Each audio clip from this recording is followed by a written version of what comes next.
Today I'm going to show you how to purl. So you need your wool, which I'm using medium size, and again a pair of needles, this kind of needles with the ends and the points at the other end. And also for today I'm again going to use one odd needle, which is, I don't recommend you to do this. This is just so you can see clearly what I'm doing. I'm going to show you first though the 2 needle method of casting on. So I showed you a 1 needle method in another video. This is just a different way of doing it. And if you watched my other video and you already learned how to do knit stitch, then that means that this will be much easier for you to learn. So first of all, we're just going to make a slip knot. So make your loop, pull it through, and slide that onto your needle.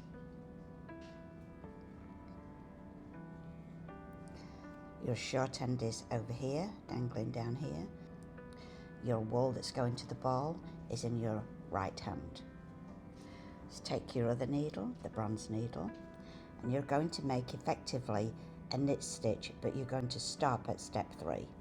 So you're going to go in, so the bronze needle is behind the grey needle, around the 2 needles, pulling it down the centre, bring the bronze needle around and catch that stitch, make that loop bigger, and this is where it's different, making the loop bigger and then putting it back onto the needle and then pull that a little bit.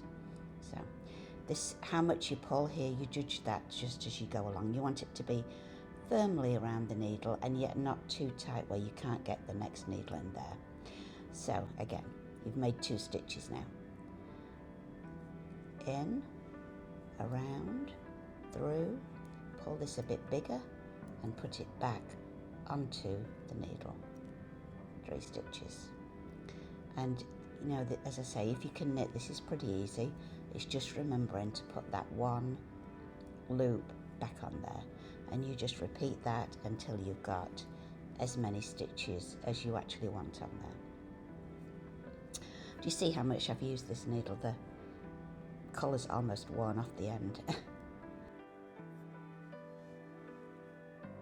And again, I would suggest putting on about 20 stitches to practice your purl stitch.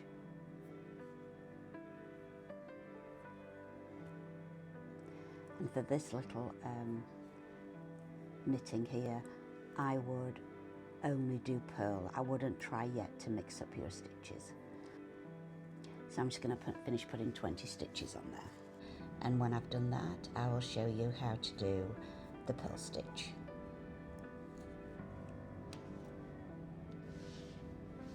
Okay, let's purl. So again, I'm using 2 needles. The bronze needle is in my right hand, the wool is in my right hand, the stitches, the needle with the stitches is in my left hand. So for the purl stitch, the important thing is that the wool has to be at the front of the work. And so you're going to go in at this angle. It's almost like you're crossing the needles here. You're going into the front, and you can see that the bronze needle, in this case, is at the front of the work.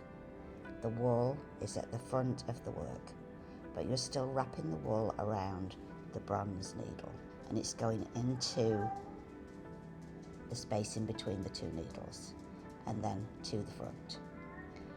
And then you're going to pull the needle back, and you're going to catch that wool that you've just put between,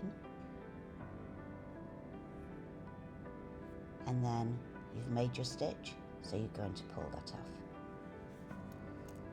Okay, so into the front, bronze needle at the front, wool at the front, wrap it round the bronze needle but between the 2 needles. Then I'm going to just try and turn this over a little bit where you can see I'm catching the stitch there. It's hidden by the knitting on purl, so it's a bit harder to see. So I've caught that, and now I'm just going to pull that stitch off. You want to keep your wool with a little bit of tension on it in this hand. You don't want your stitches to be too loose, you don't want them to be too tight. You'll just get used to that by feel as you go along. Some people are a bit looser knitters than others. So wool to the front, needle in the front, around, catch that stitch at the back, that wool at the back, pull it off. So just like knitting, it's really in 4 steps. So it's 1, 2, 3, 4. 1, 2, 3, 4. When you're trying to catch this wool, that's the fiddliest bit. And again, if you try to keep that needle point touching the other needle, you'll catch it. So you're just going to repeat that all the way along, and you'll make mistakes. This is just a practice.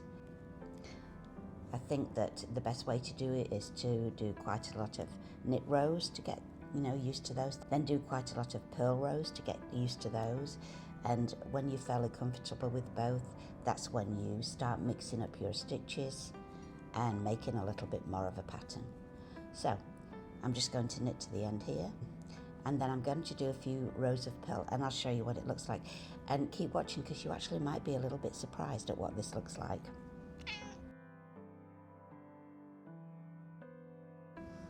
Alright, maybe move that out of the way. So I've done a few rows here.